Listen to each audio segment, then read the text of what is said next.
The hospital smelled the same way it always did, antiseptic, and burnt coffee and something underneath that you couldn't quite name, something that made your chest feel tighter the moment you walked through the sliding doors.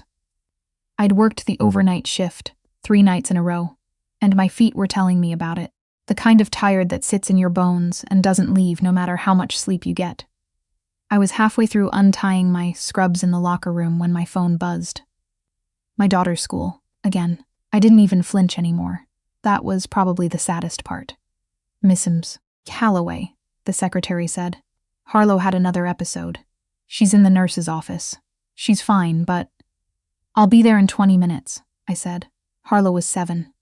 7 years old, and already the school secretary knew her name without having to check the file. I used to worry about that. Lately, I just focused on getting through the day. It was a Tuesday in October, that particular shade of gray that settles over Edmonton in the fall, like it's planning to stay forever. The leaves on the row of aspens outside the school were already half gone. I drove with the heat cranked and my coffee from the night before sitting cold in the cup holder, and I thought about nothing, because thinking about nothing was the only way I knew how to function on 3 hours of sleep. Harlow was sitting on the vinyl bench outside the nurse's office with her backpack on her lap, swinging her feet. She looked up when she heard me, and something in her face shifted. Not quite relief, not quite guilt. 7-year-olds are complicated. Nobody tells you that until you have one. Hey, Bug, I said. I threw up, she said. I know. It wasn't on purpose. I know that too. She reached for my hand and I squeezed it, and we walked back to the car without saying anything else. That was the good thing about Harlow. She didn't need words to fill every silence. She'd gotten that from me, I thought. Or maybe I'd gotten it from her. Hard to say anymore. The nurse had mentioned, gently, that the vomiting might be stress-related, that maybe it would be worth speaking to someone. I said I'd look into it. I said it the same way. I said a lot of things those days, with complete sincerity and no idea how I was going to make it happen. My sister had offered to take Harlow for the afternoon. She lived 20 minutes away in a house that always smelled like cinnamon, and had a golden retriever named Biscuit. And Harlow loved it there with a fierceness that I tried very hard not to be jealous of. I dropped her off, watched her run inside without looking back, and drove home to the apartment that was never quite warm enough in October. The rent had gone up in September, $200 a month, with 60 days' notice, which was technically legal, and also felt like being punched in the stomach. I'd done the math 3 times, and each time the numbers came out the same. I needed to pick up more shifts, or find a second job, or sell the car, which I couldn't do because I needed the car to get to work, or I always stopped there. Or was a door I didn't let myself open. I had a message from my landlord about a broken seal on the bathroom window. I had a message from the pharmacy about Harlow's prescription. I had a message from a number I didn't recognize. I almost didn't read it, but it was a 780 area code, Edmonton, and something made me open it. Hi, I know this is unexpected. I'm going to be in town this week. I'd like to talk, if you're open to it. Coley sat with my phone in my hand for a long time. Cole. I hadn't heard that name in 8 years. We met when I was 24, fresh out of nursing school, working my first real job at the Royal Alexandra. He was 26, doing his residency in emergency medicine, and he had this way of moving through a crowded hallway like the space just opened up for him. Not arrogant. I want to be clear about that. Not arrogant at all. Just certain. Like he'd already decided where he was going, and the only question was how fast. We dated for 2 years. I know people roll their eyes at hospital romances, and fair enough, but this was different, or it felt different. He made me feel like I was the person he most wanted to talk to, and for someone who'd spent most of her life being competent and responsible and quietly not quite seen, that mattered. More than I knew how to say at the time. Then his fellowship came through. Toronto, one of the best programs in the country, the kind of opportunity that doesn't come twice. He took it, he had to take it. I understood that then, and I understand it now. What I didn't understand, not for a long time, was how completely he disappeared. No calls that stretched past 10 minutes. No visits, even when he had time off. It tapered off the way a signal does when you drive out of range. Slowly enough that you keep expecting it to come back, and then one day you just realize you've been in static for 6 months. I ended it. Or he did. We both did, in the way two people do when they've already agreed to something without saying it out loud. I didn't tell him I was pregnant. He was in Toronto. We were done. The test came up positive 11 weeks after the last time I saw him, and I sat on the cold tile floor of that same bathroom with the broken window seal, and I made a decision. I would do this. I would do this on my own. And I had. 8 years of on my own.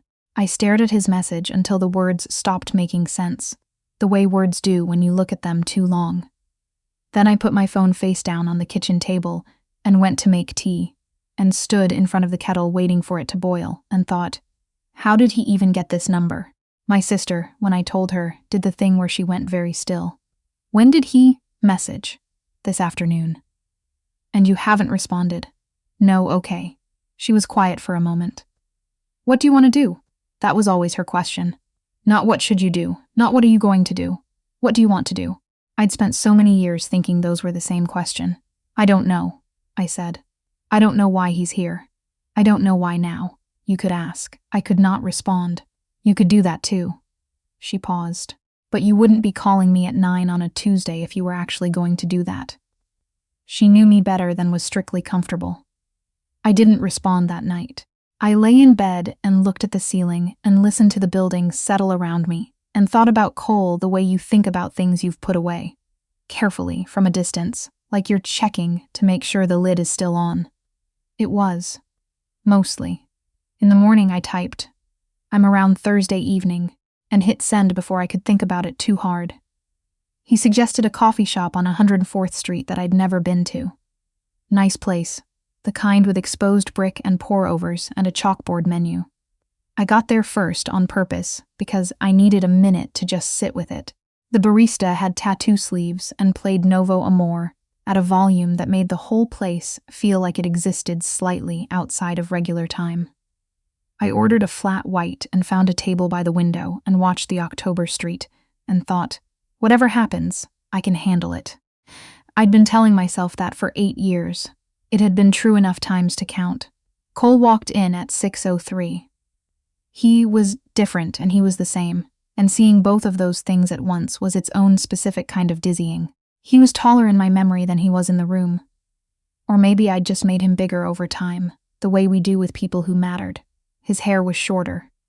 He was wearing a dark gray coat, the kind you buy when you stop thinking about whether you can afford it. He looked, I searched for the word, established. Like someone who had landed somewhere and stayed. He saw me. He stopped for just a second, barely perceptible, and then he came over. Hey, he said. Hey. He sat down. He ordered an Americano from the passing server without looking at the menu. Then he looked at me for a moment without saying anything, and I thought, okay, here we go. You look exactly the same, he said. I really don't. No, he said, and he almost smiled. But it's the first thing I thought. We talked. The easy part first, where I was working, what he'd been doing, the shape of the last 8 years in outline form. He'd finished his fellowship. He'd been in Vancouver for 3 years. Then a position opened up in Edmonton. He was back. That was what he said. I'm back. Like Edmonton was a place he'd always planned to return to. Like it still contained something worth coming back for. I held my coffee cup in both hands and kept my face steady and waited. I've been thinking about this conversation for a while, he said finally.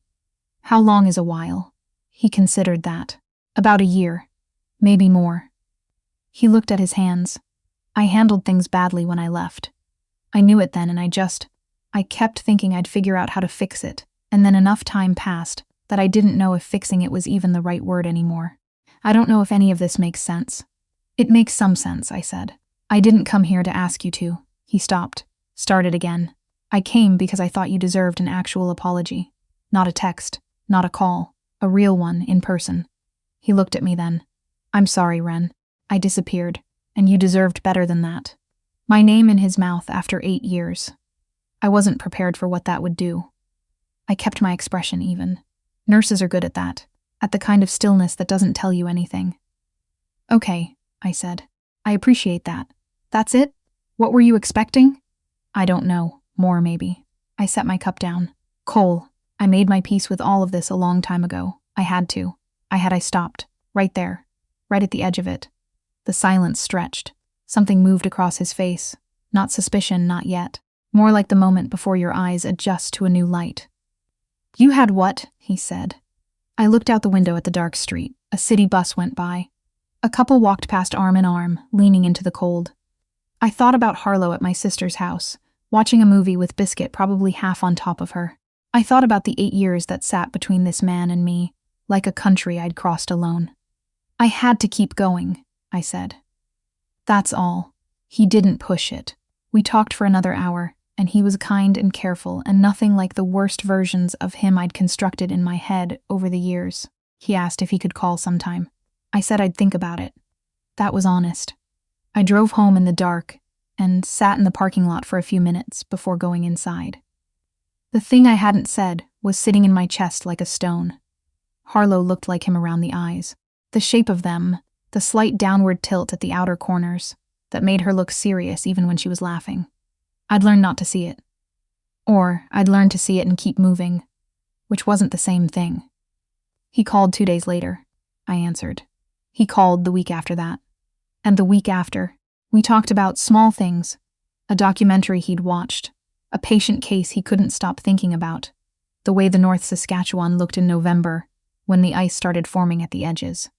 It was surprisingly easy, in the way that things sometimes are when there's nothing left to lose. And then, one evening about 3 weeks in, Harlow came into the kitchen while I was on the phone. She was in her pajamas, the ones with the little foxes on them. Her hair was still damp from the bath. She climbed up onto the counter stool, the way she always did, and reached for the apple in the fruit bowl, and just sat there, completely unself-conscious, being present the way kids are when they haven't learned yet that they shouldn't take up space. Cole had said something and I'd laughed, and then I registered the silence on his end. "Sorry," I said. "My daughter just came in." Another silence, a different one. "Your daughter," he said. "Yeah, how old?" I looked at Harlow. She was examining her apple with great seriousness, turning it in her small hands. My heart was doing something unsteady. 7, I said. The silence that followed was the longest he'd let into any of our conversations. "Ren," he said, and his voice was careful, the way a person gets when they're walking on something they're not sure will hold. "How old were you when—" "Cole, I'm not. I just want to understand. I know." My throat was very tight. "I know you do." Harlow looked up from her apple then. Kids have a sense for these things. She looked at my face and then at the phone and then back at my face, and she said, "Is something wrong, Mama?" "No, Bug," I said. "Nothing's wrong. Go pick your book, okay? I'll be there in 5 minutes." She hopped off the stool and padded away, and I listened to her little footsteps go down the hall. "I need to tell you something," I said, "and I need you to just let me say it. Okay?" "Okay," Cole said. I pressed my hand flat against the kitchen counter. The cold of the laminate helped. "She was born in May," I said, 8 years ago. 7 months after you left. Nothing. The kind of nothing that fills a room. "I was going to tell you," I said. I had the phone in my hand about 100 times. But you were gone, and we were done, and I didn't. I stopped. I didn't know how to ask for something from someone who'd already left. That's probably not the right explanation. I've thought about it a lot, and that's still the one that feels the most true. When he spoke again, his voice was different, stripped of something. "What's her name?" "Harlow. Harlow." He said it like he was trying to learn the weight of it. "Does she know about me?" "She knows her dad isn't in her life. She's never asked a lot of questions. She will, eventually." I exhaled slowly. I'm not telling you this to upend your life. I'm not asking for anything. I just thought, after all these conversations, after you came back, it wasn't something I could keep not saying. "I'm coming over," he said. "Cole, not tonight. Not right now." But his voice broke slightly and then steadied. "I need to see her. Ren, she's my daughter." "I know," I said. "I know she is." I heard him breathe, in, out. The same control I recognized from the hospital years ago. The way he went quiet before something hard. "I'm angry," he said, and the way he said it was almost gentle. "I need you to know that I'm angry. But I also know I have no right to be angry, and I'm trying to hold both of those things at the same time. And it's a lot." "I know," I said. "I'm sorry, don't apologize yet," he said. Can we talk tomorrow?" "In person." "Yes. Okay." After we hung up, I sat down on the kitchen floor. I don't know why the floor specifically. It just seemed like the right altitude for that particular moment. I sat there with my back against the cabinets and the linoleum cold through my pajama pants. And I thought, there it is. The thing that was always going to happen eventually, that I'd convinced myself might not have to happen, finally happening. It didn't feel the way I expected. I thought it would feel like falling. Instead, it felt, in a way I couldn't quite name yet, like putting something down I'd been carrying too long.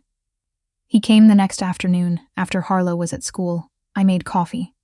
We sat at my kitchen table with the late November light coming in flat and pale through the window, and we talked for 2 hours. He was careful. He was, to his credit, and I'm saying this as someone who was braced for almost anything, he was careful and measured and genuinely trying to understand rather than assign blame. He asked questions.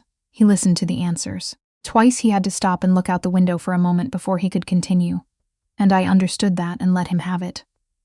I want to meet her, he said, near the end, when you think it's right. I'm not going to rush this. But I want you to know that's what I want. I know it is, I said. And I want to be in her life, Ren. Really in it. Not, he shook his head. Not occasional, not when it's convenient. I know I have a lot of ground to make up. I understand that might take a long time. I'm willing to wait. I looked at him across the table. This man who had once been such a large part of my life, who I had quietly mourned for longer than I admitted to anyone, who had become a stranger and was now something else. Something I didn't have a word for yet. She throws up when she's stressed, I said. The school calls me. He blinked. I'm not telling you that to make you feel guilty, I said. I'm telling you because if you're going to be in her life, you should know what her life actually is. It's not easy. She's a complicated kid. She's brilliant and she's anxious and she makes me laugh harder than anyone I've ever met. And she is also a 7-year-old who carries more than she should, and she needs people who are going to show up. Consistently, every time. He held my gaze. I'll show up, he said. Every time. I wanted to believe him. I also knew that wanting to believe someone and having evidence to believe them were two different things, and that the evidence would have to come later. But I had been alone with this for 8 years, and my daughter had grown up never knowing the shape of the absence at the center of her story. And maybe, it was time to let someone else in. Her favorite animal is the red fox, I said. She wants to be a marine biologist, which she told me with complete authority last week, and will probably change 11 more times. She's allergic to penicillin. She's terrified of thunder, but pretends she isn't. I paused. She has your eyes. Something crossed his face that I looked away from, because it was private. Okay, he said quietly. Okay. Outside, the first snow of the season had started to fall, not the dramatic kind. Just a light dusting, the kind that made everything go soft and quiet. I watched it come down and thought about Harlow in her fox pajamas, her serious expression as she turned an apple in her hands, completely unaware that a conversation was happening that might change the shape of everything she knew about herself. I thought about the years behind me, all the shifts I'd worked, and the bills I'd juggled, and the nights I'd lain awake, doing math that didn't add up. I thought about how tightly I'd held all of it, how much of my energy had gone into just keeping things upright. I didn't know what happened next. That was true. But for the first time in a long time, I wasn't the only one who would have to figure it out. That felt like something. Maybe even like enough, for now.